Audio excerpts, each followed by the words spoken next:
আমন্ত্রণ জানাচ্ছি এটিএন বাংলা বিশেষ সাপ্তাহিক আয়োজন চট্টলা এক্সপ্রেসে। সঙ্গে আছে আমি শামুন হোসাইন। সুপ্রিয় দর্শক, আমাদের এই বিশেষ আয়োজনে আমন্ত্রিত অতিথি হয়ে উপস্থিত থাকেন চট্টগ্রামের সমাজ এবং রাষ্ট্রের সাথে সম্পৃক্ত বিশিষ্ট ব্যক্তি, যার মাধ্যমে আমরা জানতে চাই চট্টগ্রামের সমাজ এবং রাষ্ট্রের অতীত, বর্তমান, আগামীর গতিপথ সহ নানান দিক। জানতে চাই চট্টগ্রামকে নিয়ে কী ভাবনা তার, ব্যক্তি জীবনে অপ্রকাশিত বিভিন্ন ঘটনা ও সফলতার ব্যর্থতার কথা। সুপ্রিয় দর্শক, আপনারা সকলে জানেন এই চট্টলা এক্সপ্রেসের মাধ্যমে আমরা আলোচনা করি চট্টগ্রামের উন্নয়ন সমস্যা এবং সম্ভাবনা নিয়ে। তার পাশাপাশি আজকে আমরা রাজনৈতিক হালচাল নিয়ে কথা বলবো এবং ২৬-এর নির্বাচন নিয়ে কথা বলবো। ৮ দলের ঐক্যের পেছনের গল্প নিয়ে কথা বলবো। ৮ দলের মধ্যে অন্যতম একটি দল খেলাফত মজলিস, তা নিয়ে আজ আমরা কথা বলবো। উক্ত আলোচনার আলোচক হিসেবে আমাদের স্টুডিওতে উপস্থিত হয়েছে খেলাফত মজলিসের চট্টগ্রাম শাখার সম্মানিত সিনিয়র সহসভাপতি মাওলানা মোহাম্মদ জালাল উদ্দিন। আপনাকে স্বাগত আমাদের এই বিশেষ অনুষ্ঠানে। কেমন আছেন? আপনাকেও স্বাগতম। ভালো আছি আলহামদুলিল্লাহ। আপনি কেমন আছেন? আচ্ছা, আলহামদুলিল্লাহ। পুরো বাংলাদেশের হুজুররা এখন রাজপথে এবং তারা ভোট চাচ্ছে, জনসমর্থন চাচ্ছে, দেশকে কোন জায়গায় নিয়ে যাবে সেই স্বপ্ন ভোটার দিকে দেখাচ্ছে। এই অনুভূতিটি কেমন? এটা খুব সুন্দর আপনি প্রশ্ন করেছেন। সেটা হচ্ছে যে বাংলাদেশের একটা সময় আমরা হুজুর বলেন, আমাদের যারা ইসলামী রাজনীতি যারা করেন, তাদের উপরে একটা অত্যাচার স্টিমরোলার চালাইছিল, যাতে তারা রাজনীতি করতে না পারে। এ এটা এটা হচ্ছে যে আপনি দেশের একটা প্রধান প্রাইম মিনিস্টার হওয়ার পরে আপনি ১৬ কোটি মানুষের প্রাইম মিনিস্টার।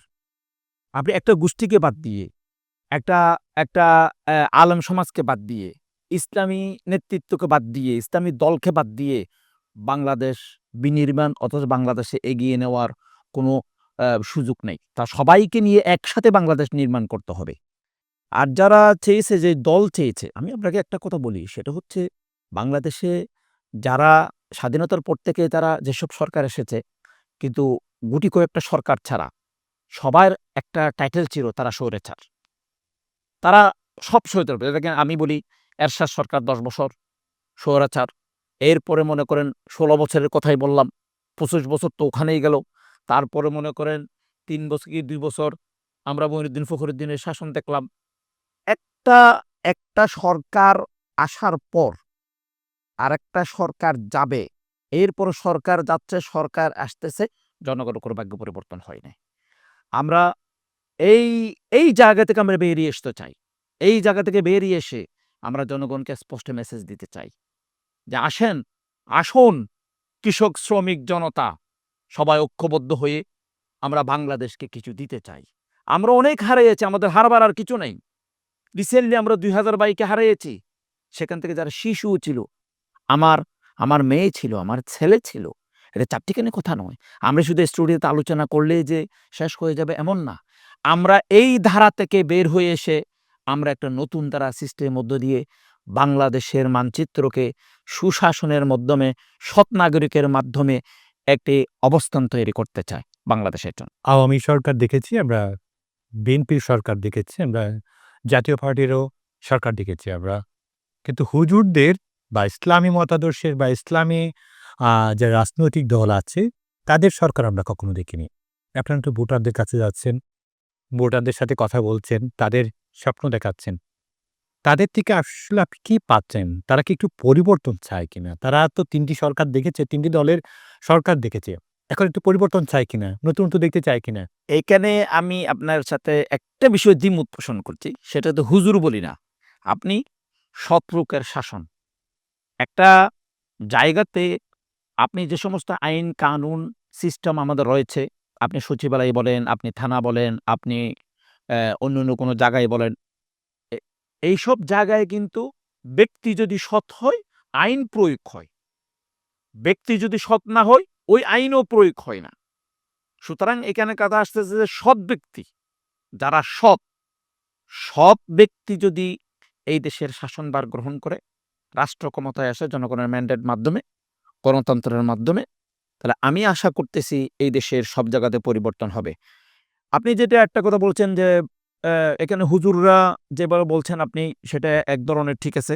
এতদিন আমাদের খেলাফত মজলিস, যেটা ৮৯ সালের প্রতিষ্ঠা লগ্ন থেকে আমাদের একটা চিন্তা, আমাদের একটা চেতনা, আমাদের একটা ধ্যান ধারণা হচ্ছে আমরা ত্রিমুখী মানুষদেরকে আমরা ঐক্যবদ্ধ করব। যেখানে থাকবে ইসলামী শিক্ষা শিক্ষিত, যেখানে থাকবে কলেজ ইউনিভার্সিটি, যেখানে থাকবে সর্ব জায়গায়, যার কারণে আমরা নাম দিয়েছি খেলাফত প্রতিষ্ঠা লক্ষ্যে গণ আন্দোলন গড়ে তুলুন।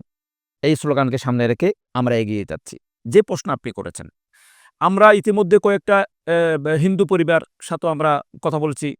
বলছেন, ভাই আমরা অনেক কুচি দেখেছি, আপনাদের মধ্যেও আমরা কোনো সময় নির্যাতিত হইনি, আমরা কোনো সময় আপনাদের দ্বারা কোনো অপমানিত হইনি, সুতরাং আমরা এইবারে আমরা আপনাদের যেই ৮ দল, সেই ৮ দলেরকে আমরা সমর্থন দেব, আমরা ভোট দেব, সেই সেই নিয়তেই তারা অলরেডি করে আছেন।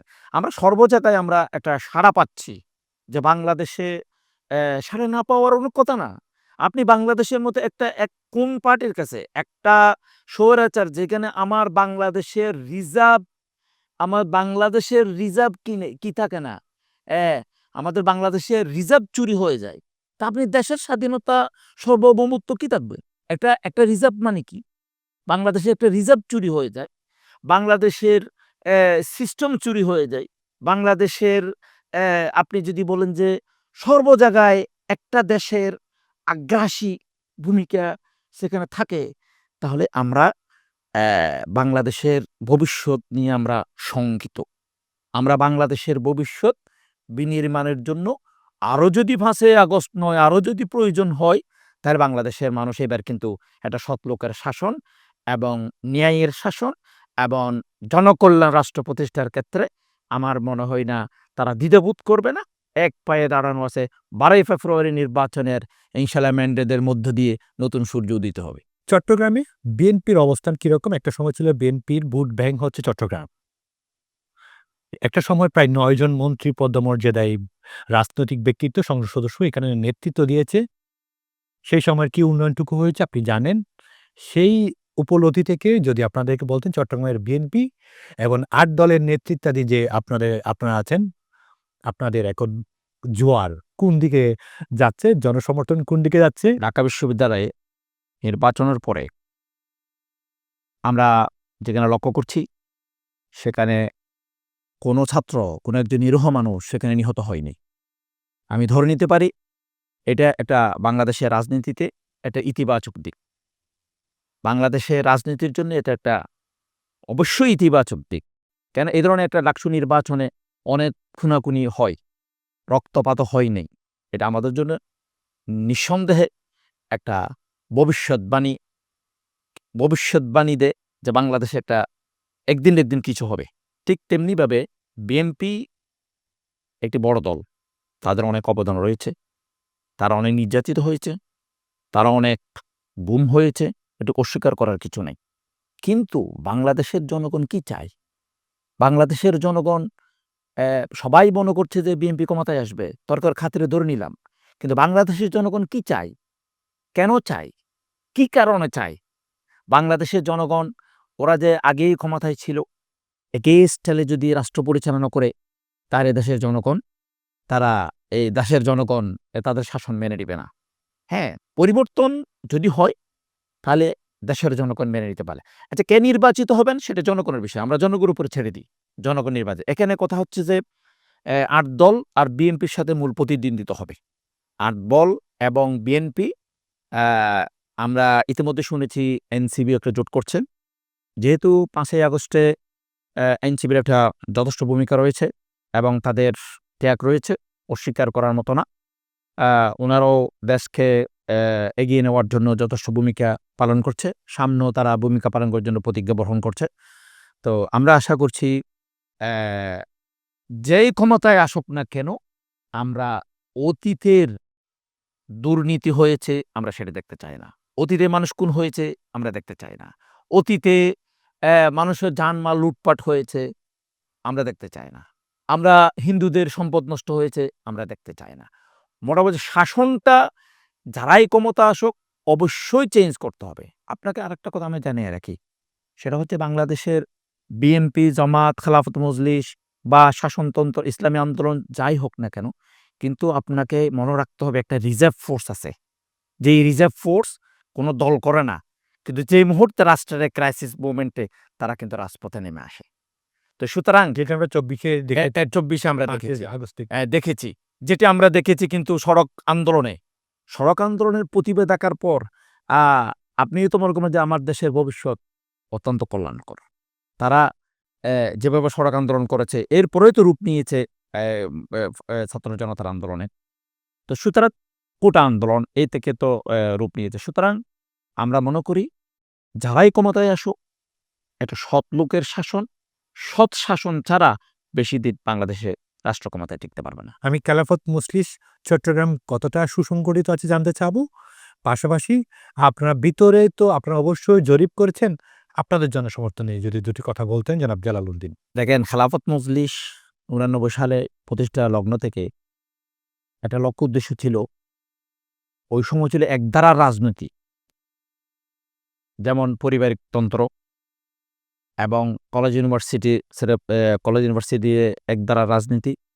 খেলাফত মজলিসের প্রতিষ্ঠা শুরুতেই মনে করল আমরা সবাইকে নিয়ে একটি রাজনৈতিক দল করতে চাই, যেখানে ওলামা থাকবে, যেখানে ইসলামী বুদ্ধিজীবী থাকবে, যেখানে ডাক্তার সাহেব থাকবে, সবাইকে সমন্বয়ে একটি দল আমাদের খেলাফত মজলিস।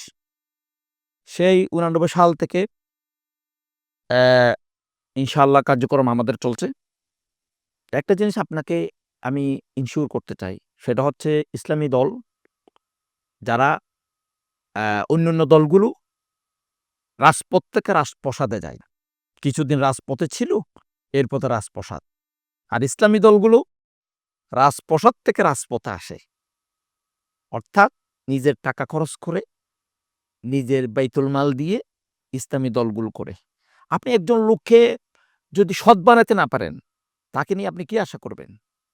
আপনি একজন লোককে যদি নামাজমুখী করতে না পারেন, আল্লাহমুখী করতে না পারেন, তার ভিতরে যদি আল্লাহ ভয় না থাকে, তাহলে তো আপনি একটা সমাজকে বলবো, একটা কথা আছে না, নিজকে বদলাও পৃথিবী বদলে যাবে। পৃথিবীর কথা আমরা বাড়িয়ে দিলাম, বাংলাদেশ বদলে যাবে।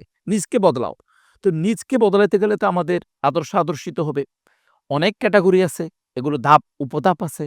এগুলো নিয়ে আমাদের খেলাফত মজলিস একটা কর্মী তৈরি করতে অনেক সময় লেগে যায় এবং এই কর্মী তৈরি করার পরে তাদেরকে দিক নির্দেশনা দেওয়া হয়। এইভাবে আমাদের কার্যক্রম চলছে।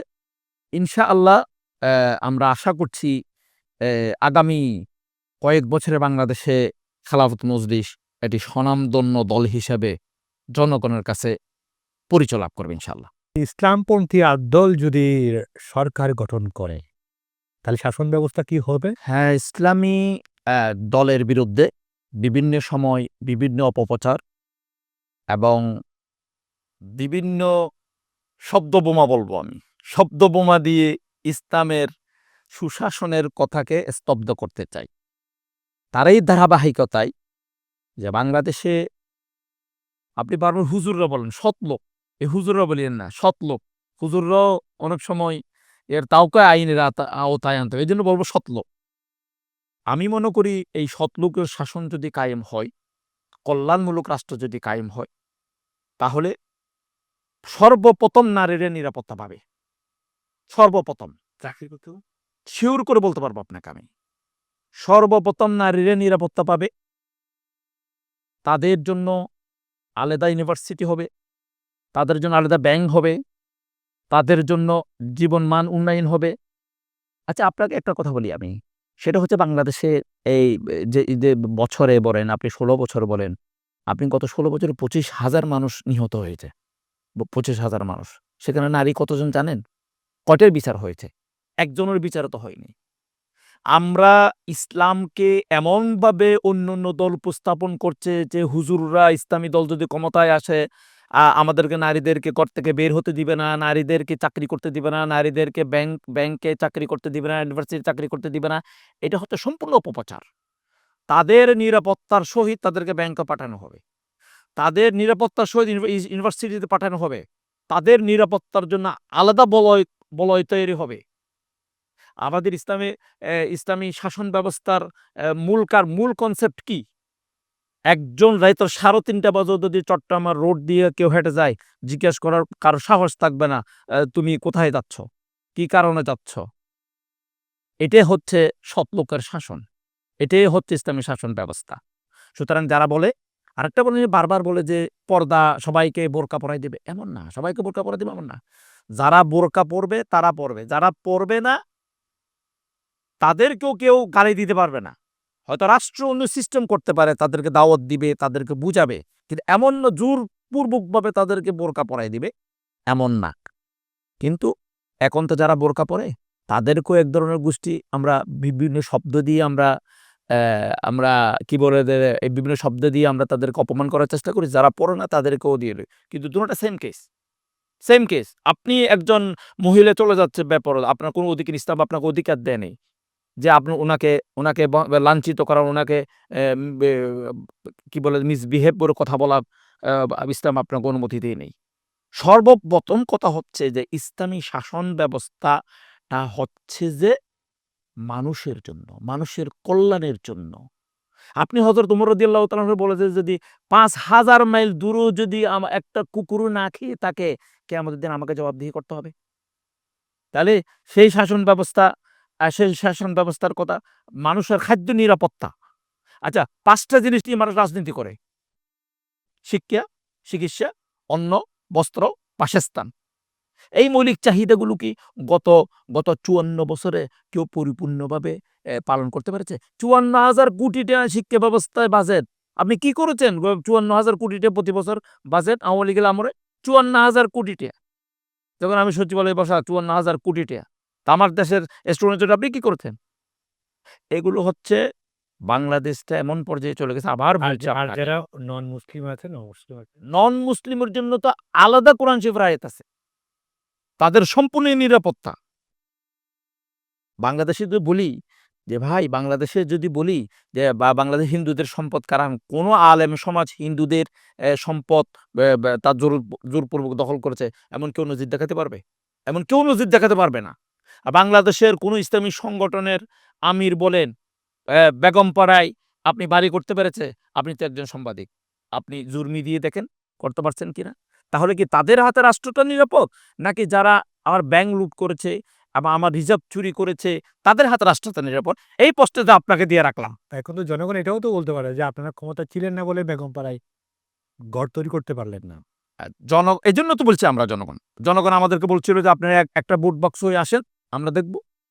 আমরা একটা ভোট বাক্স হয়ে আসতেছি, জনগণকে আহ্বান জানাবো, আপনাদের অধিকার ফিরিয়ে দেব, আপনাদের যেটা বৈষম্য হয়েছে সেটাও। আমরা কেন স্বাধীন হলাম? কার ৩টে শব্দ নিয়ে স্বাধীন। আমার সাথে পাকিস্তানিরা বৈষম্য করেছে, সেজন্য আমরা স্বাধীনতা। এরপর থেকে আমরা তো বৈষম্য হতে আছি। এমন বৈষম্য যে এটার কোনো বিশ্লেষণ করার কোনো কি নেই, কুল কিনারা নেই। কিশোয়ান পাস্তা, ইয়াম্মি কিশোয়ান পাস্তা, আজ হবে সবার ফেভারিট নাস্তা। কিশোয়ান পাস্তা প্রতিদিন চাই, হেলদি টেস্টি মজা করে খাই। Kishwan pasta macaroni, it's tasty, fantastic and yummy. মায়েদের আস্থা Kishwan pasta. Kishwan muffin cake, হইচই মাতামাতি করি সবে কারাকারি। কিশোয়ান মাফিন কেক, উল্লাসে আনন্দে লোকজনে খেলাতে। কিশোয়ান মাফিন কেক, আমি মজা কেকের রাজা। কিশোয়ান মাফিন কেক, কিশোয়ান মাফিন কেক, খাও মাস্তিতে ভরে। কিশোয়ান muffin. Spell magic. MAGIC, magic.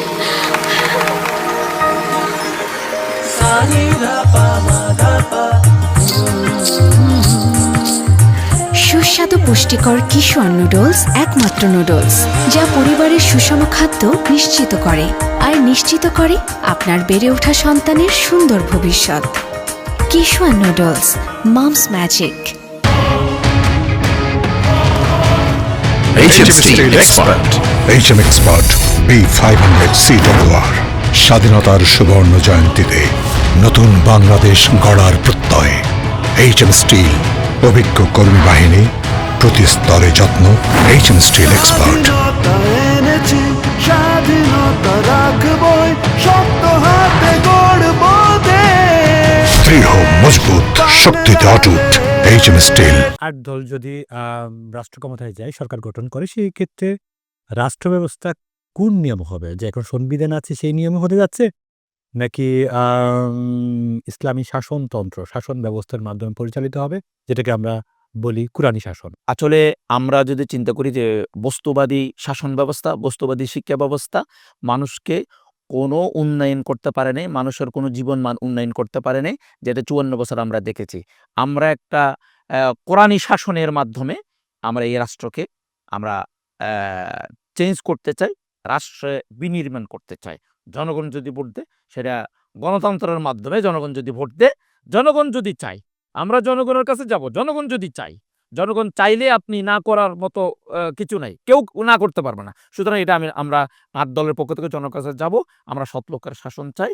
আমরা একটা টিচার তার তার তার একটা 30 বছর চাকরি জীবনে তার টাকার জন্য মন্ত্রণালয় ঘুরতে হবে। এই ইসলামী শাসন যদি হতো, তাকে যে তার ঘরে গিয়ে টাকা দিয়ে আসবে। আমরা সে ধরনের একটা শাসন প্রত্যাশা করছি। আমরা তো ভালো কিছু আশা করতে পারি, তাই না? আমরা ভালো কিছু আসার জন্য আমরা তৈরি হয়ে আছি। বাংলাদেশের যুব সমাজ তৈরি হয়ে আছে এবং ছাত্র সমাজ তৈরি হয়েছে এবং শেষ নারীরা ভোট দেওয়ার জন্য ইসলামের পক্ষে, 8 দলের পক্ষে, সৎ লোকের শাসনের পক্ষে, একটা কল্যাণমুখী রাষ্ট্রের পক্ষে, কল্যাণমুখী রাষ্ট্রের জন্য উদ্গ্রীব হয়ে আছে। এই 8 দল, এই ইসলামী ভিত্তিক দলগুলোকে বা এই দলগুলোর পরিচয় ছাত্র সমাজকে, তরুণ সমাজকে কিভাবে আপনারা বুঝাই দিচ্ছেন, বা তাদের জনসমর্থন, তাদের সমর্থন পাওয়ার জন্য তাদের জন্য আপনারা কি করছেন? 1 নম্বর কথা হচ্ছে যে ইসলামের যে পক্ষে, সেটা ঢাকা ইউনিভার্সিটির ডাকসু নির্বাচনের মধ্য দিয়ে আমরা সেটাকে জনগণের কাছে একটা মেসেজ দিয়েছি। আর ছাত্র সমাজ, যুব সমাজরাই পারে দেশের ভবিষ্যৎ চেঞ্জ করে দিতে। এবং বা কালকে একটা ইউনিভার্সিটিতে সেখানে একটা আলোচনা হয়েছে, আপনি দেখতে পাবেন। সেই আলোচনায় সারগর্ভ আলোচনা, রসুলের সিরত নিয়ে আলোচনা হয়েছে। সুতরাং আমরা এসব দেখে মনে করছি যে বাংলাদেশের ভবিষ্যৎ ছাত্র সমাজে নির্মাণ করবে এবং ভবিষ্যৎ একটি সুন্দর রাষ্ট্র, কল্যাণ রাষ্ট্র করবে। আপনারা ক্ষমতায় গেলে তাদের জন্য কি করবেন? তাদের চাকরি দিতে পারবেন? অবশ্যই তাদেরকে চাকরি দেওয়া হবে এবং তারা শেষ হওয়ার সাথে সাথে কোথায় চাকরি করবে। এবং আমাদের 8 দলের প্রধান যিনি আছেন, তিনি বলছেন এত পড়ালেখার পর আবার BCS কেন? তার র্যাঙ্ক অনুযায়ী তাকে অটোমেটিকলি চাকরি দেওয়া হবে এবং সে চাকরির জন্য কোথাও ঘুরতে হবে না, সরকার তার পিছনে ঘুরবে চাকরি দেওয়ার জন্য।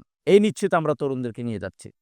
একটা কথা বলি আপনাকে, আমরা এই নিশ্চিতও দিচ্ছি, আবার তাদের উপর যাতে সরকারিভাবে কোনো জুলুম নির্যাতন যাতে না হয়, বিভিন্নভাবে হেনস্থা না হয়, সে নিশ্চিত আমরা দিচ্ছি। অসংখ্য ধন্যবাদ। আমরা জানি আপনি রাজনৈতিক অঙ্গনে খুব আলোচিত একজন ব্যক্তি এবং খুব কাজ করে যাচ্ছেন জনসমর্থনের জন্য, ভোটারদের কাছে যাচ্ছেন এবং আপনার দল খেলাফত মজলিসকে সকলের কাছে আপনি পৌঁছা দিচ্ছেন বা জনসমর্থনের জন্য পরিচয় করেছেন, ভালো করে পরিচয় করেছেন। সেই অনেক ব্যস্ততাকে নিজেকে খুবই ব্যস্ত রাখেন এবং চট্টগ্রাম 11 আসন খুবই আলোচিত আসন, সেই আসনের সংসদ সদস্য পদপ্রার্থী আপনি একজন বটে। এত ব্যস্তময় সময় থেকে এটিএন বাংলাকে সময় দিয়েছেন। এটিএন বাংলার পরিবারের পক্ষ থেকে আপনাকে অসংখ্য ধন্যবাদ। আপনাকেও অসংখ্য ধন্যবাদ। এত ব্যস্ততার মধ্যেও আপনি আমাকে সময় দিয়েছেন, সেজন্য আপনাকে অসংখ্য ধন্যবাদ। সুপ্রিয় দর্শক, আপনারা সকলে জানেন এই চট্টগ্রাম এক্সপ্রেসের মাধ্যমে আমরা আলোচনা করি চট্টগ্রামের উন্নয়ন সমস্যা এবং সম্ভাবনা নিয়ে। তার পাশাপাশি চট্টগ্রামের রাজনৈতিক হালচাল নিয়ে কথা বলেছিলাম। জামায়াতে ইসলাম নেতৃত্বাধীন যে 8 দলের ঐক্য, সেটা নিয়ে আমরা কথা বলেছিলাম। চট্টগ্রামে তাদের ঐক্য কতটা শক্তিশালী, কতটা মজবুত, তা নিয়েও আমরা আলোচনা করেছিলাম। তারা যদি রাষ্ট্র ক্ষমতায় যায়, তারা কীভাবে তারা শাসন ব্যবস্থা চালাবে, তা নিয়েও আমরা আলোচনা করেছিলাম। পাশাপাশি তাদের অন্যতম চ্যালেঞ্জিং রাজনৈতিক দল এনসিপি এবং বাংলাদেশের জাতীয়তাবাদী দল, তাদের সাথে কি চ্যালেঞ্জ মোকাবেলা হতে যাচ্ছে, কি চ্যালেঞ্জ হতে যাচ্ছে, কি প্রস্তুতি আছে তাদের জন্য, তা নিয়েও আমরা ব্যাপক আলোচনা করেছি। এবং 2026-এর যে 12ই ফেব্রুয়ারি যে নির্বাচন হতে চলছে, সেটা নিয়েও আমরা অনেক কথা বলেছি। কতটা সুন্দর, আকর্ষণীয়, উৎসবমুখর হতে যাচ্ছে, সেটাও আমরা আলোচনা করেছি। একজন সংসদ সদস্য পদপ্রার্থী হিসেবে সে কীরকম নির্বাচন চাই, তা নিয়েও আমরা আলোচনা করেছি। আগামী পর্ব দেখবার আমন্ত্রণ জানিয়ে শেষ করছি আপনাদের সকলের প্রিয় অনুষ্ঠান চট্টল এক্সপ্রেস। সেই পর্যন্ত ভালো থাকুন, সুস্থ থাকুন, আল্লাহ হাফেজ।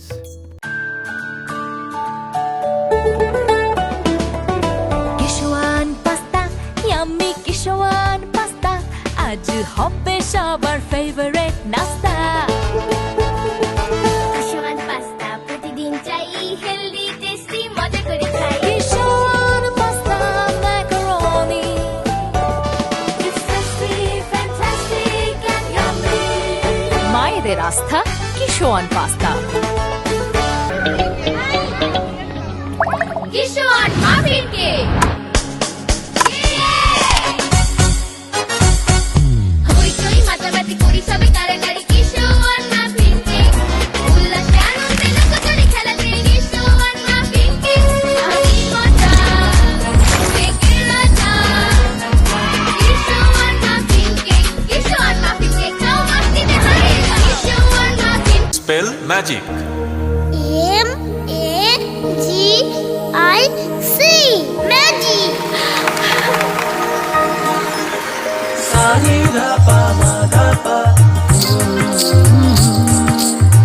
সুস্বাদু পুষ্টিকর কিশোয়ান নুডলস একমাত্র নুডলস যা পরিবারের সুষম খাদ্য নিশ্চিত করে আর নিশ্চিত করে আপনার বেড়ে ওঠা সন্তানের সুন্দর ভবিষ্যৎ। Kishwan noodles, moms magic. HM Steel Expert HM Expert B500 CWR স্বাধীনতার সুবর্ণ জয়ন্তীতে নতুন বাংলাদেশ গড়ার প্রত্যয়। HM Steel অভিজ্ঞ কর্মী বাহিনী, প্রতি স্তরে যত্ন। HM Steel Expert স্বাধীনতা এনেছি, স্বাধীনতা রাখবই, শক্ত হাতে গড়ব দেশ। দৃঢ় মজবুত শক্তিতে অটুট। HM Steel